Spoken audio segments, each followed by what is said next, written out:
নমস্কাৰ বন্ধু বান্ধৱীসকল, পুনৰ এবাৰ সকলোকে স্বাগতম জনাইছোঁ আন এটি জব ইনফৰ্মেটিভ ভিডিঅ'লৈ। আজি আন এটি এডভাৰ্টাইজমেণ্টৰ কথা ক'বলৈ ওলাইছোঁ। এডভাৰ্টাইজমেণ্টটো আহিছে PWD ডিপাৰ্টমেণ্টৰ পৰা অসমৰ। গতিকে কি এডভাৰ্টাইজমেণ্ট, কি post, qualification, salary, age limit গোটেই কথাখিনি ভিডিঅ'টিত আপোনালোকে গম পাব। ইনফৰ্মেটিভ যেন পালে লাইক আৰু শ্বেয়াৰ কৰিবলৈ নাপাহৰিব। চেনেলটো যদি ফাৰ্ষ্ট টাইমৰ বাবে ভিজিট কৰিছে তেনেহ'লে ছাবস্ক্ৰাইব নকৰাকৈ নাথাকিব, কাৰণ ইয়াত অসমৰ লগতে ভাৰতবৰ্ষৰ সকলো ধৰণৰ চাকৰি খবৰ আপুনি ৰেগুলাৰলি পাই থাকিব। পলম নকৰি এতিয়া ডিটেইল এডভাৰ্টাইজমেণ্টটো আমি চাই লৈছোঁ।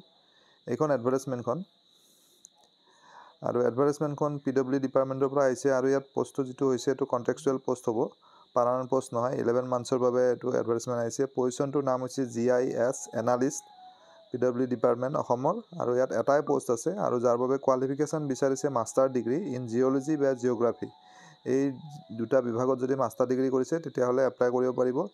আৰু ইয়াত চেলাৰী হিচাপে 50,000 দিব পাৰ মান্থ, এটা ফিক্স পে'মেণ্ট থাকিব।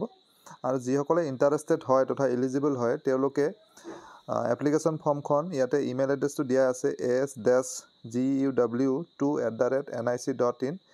এই ইমেইল আইডিটোত পঠাব লাগিব অহা 3 ছেপ্টেম্বৰৰ ভিতৰত। 3 ছেপ্টেম্বৰ লাষ্ট ডেট হয়। গতিকে আশা কৰিছোঁ এই ভিডিঅ'টিৰ জৰিয়তে আপোনালোকৰ মাজত এজন হ'লেও কেণ্ডিডেট উপকৃত হ'ব। পুনৰ এটা নতুন ভিডিঅ'ৰ সৈতে লগ পাম। ধন্যবাদ।